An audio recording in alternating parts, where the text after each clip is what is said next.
Hello, wonderful dreamers, and welcome back to another magical story at Fantasy Gleam. We've celebrated a New Year's party, listened to the rhyming years, battled the naughty wind, and even met the selfish oyster crabs. But tonight we meet someone very special, a little brownie with a very sore tooth. This story is about being brave, about learning that sometimes the things we fear are not nearly as scary as we imagine. So snuggle in, close your eyes, and listen carefully as we begin tonight's tale, Brownie's Toothache. Once upon a time, in a quiet little village nestled at the edge of an enchanted forest, there lived a small brownie. Now brownies, as you may know, are gentle little creatures.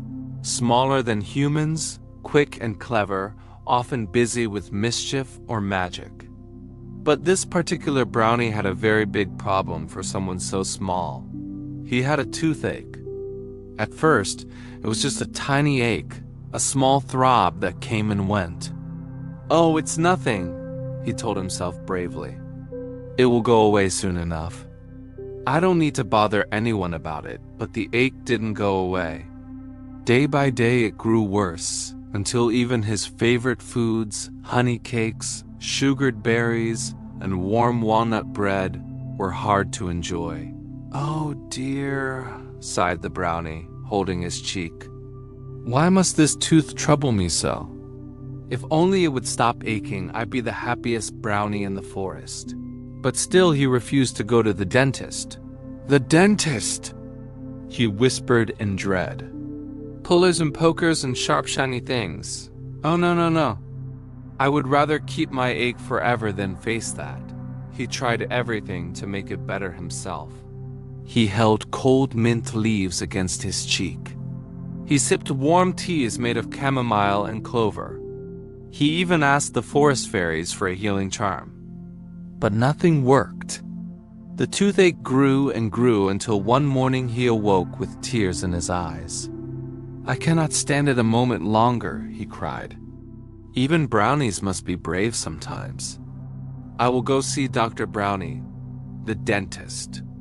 And so, with trembling steps, he set off down the winding path to the little hollow tree where Dr. Brownie kept his office. Inside, the dentist's room was bright and cheerful, filled with the scent of peppermint and pine.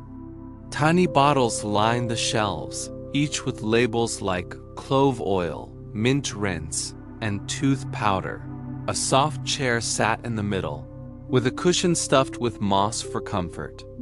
Dr. Brownie himself was a kindly fellow with spectacles, perched on his nose and hands as gentle as butterfly wings.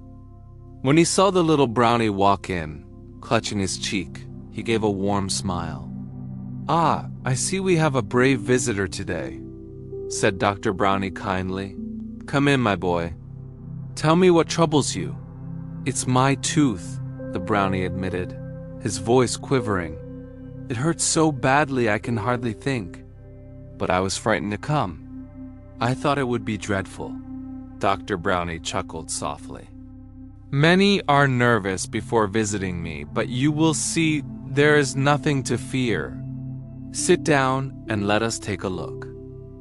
The little brownie climbed into the mossy chair and opened his mouth as wide as he could. Dr. Brownie peered inside with a tiny lantern and nodded knowingly. "Ah, yes," he said gently. "There it is, a little troublemaker of a tooth. But don't you worry. We'll take care of it in just a moment." The brownie's heart beat fast. He gripped the chair. "Will it hurt?" he whispered. "Only for the blink of an eye," said Dr. Brownie reassuringly. "And then you will feel so much better you will wonder why you waited so long." The dentist took out his small silver pullers, polished until they gleamed.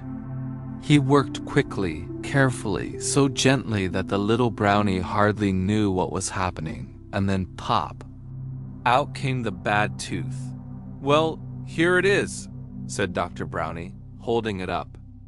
"The old toothache, gone at last." The little brownie blinked. He sat up straight. "What? Already out? But but I didn't feel a thing. And to think of all the suffering I put myself through before I came here. Dr. Brownie smiled. That is the way of fears, my boy. They are always much bigger in our minds than they are in truth. You see, you were very brave. The brownie hopped down from the chair, light as a feather. He felt wonderful, no more aching, no more throbbing. He could already imagine himself biting into a honey cake without pain. Oh, thank you, Dr. Brownie. He cried. You are the cleverest, kindest dentist in the world. And from that day forward, the little brownie told all his friends, never be afraid to visit the dentist. It is far easier than you think, and afterwards you will feel as good as new. And that was tonight's story, Brownie's Toothache. So children, whenever you feel nervous about something, whether it's going to the dentist, starting school, or trying something new, remember the little brownie. Sometimes the scariest things are only scary until you face them. And once you do, you'll discover they aren't scary at all.